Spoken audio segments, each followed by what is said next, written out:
Okay, let's just dive right in. We're talking about the prophet Ezekiel, and wow, specifically the final chapters of his book. They're famous, they're super detailed, and honestly, they are some of the weirdest, most powerful visions in the entire Bible. I mean, can you even picture this? You're Ezekiel, and suddenly you're standing in this valley, just filled with old, dry human bones. And then you watch as they start to rattle and click together, grow muscle and skin, and boom, they stand up as this huge army. So, what on earth is that supposed to mean? And if you thought that was strange, it gets even more puzzling. He starts describing this incredible new temple, right? But here's the kicker. When you actually look at the measurements he gives, it's so massive, it literally couldn't fit in ancient Jerusalem. Like, it's an architectural impossibility. It just wouldn't work. So, what's the deal here? Are we supposed to take these as literal blueprints for the future? A new army, a new temple, a whole new nation? Or is there something way deeper going on? Something symbolic? That's the big question we're going to tackle right now. Okay, so how do we even begin to make sense of this? Well, the source material we're looking at gives us this one really powerful idea. It's like a key that unlocks the whole thing.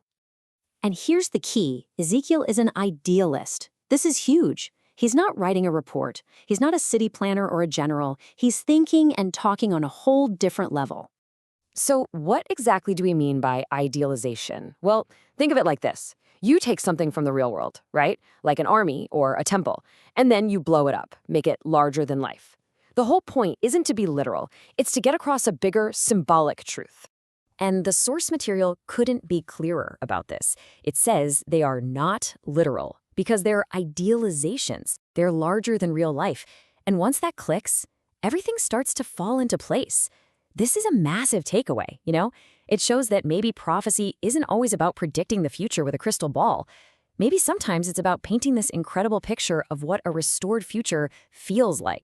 All right, so we have our key, right? This idea of idealization. Let's go back to those wild prophecies and see how they look now. You'll see they start to make a whole lot more sense.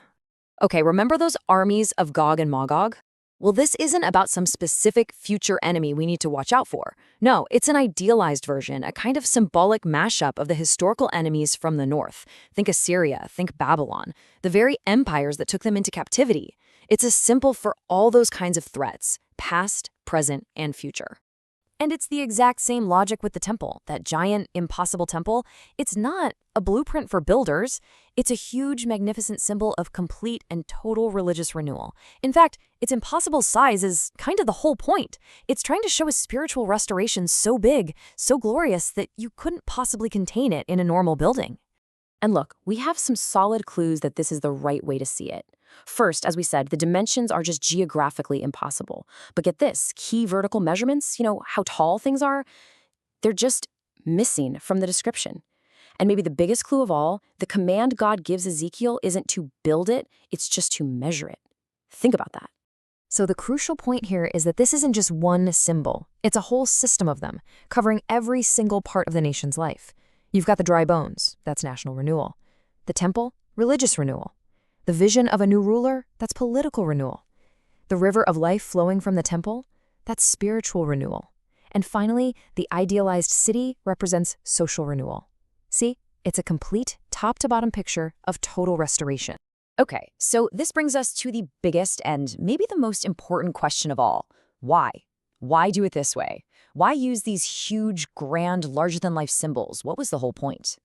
And the answer, when you get right down to it, is both simple and incredibly profound. Ezekiel wasn't writing as an architect. He wasn't a military general. In these visions, he was a poet of hope. You absolutely have to remember what was going on at the time. The people were in exile in Babylon. They were defeated, displaced. Their home was gone. Their temple was destroyed. Their whole world was shattered. What they needed wasn't a building plan. They needed hope. They needed a promise. And that's exactly what these larger-than-life visions were, a promise of a future so amazing, so restored, that it was almost beyond imagination. And that really leaves us with something to think about, doesn't it? Ezekiel used these idealized, symbolic visions to give people hope when they needed it most. So it makes you wonder, what are the larger-than-life visions that inspire us today? What are the big ideas that get us to imagine and actually work towards a better future?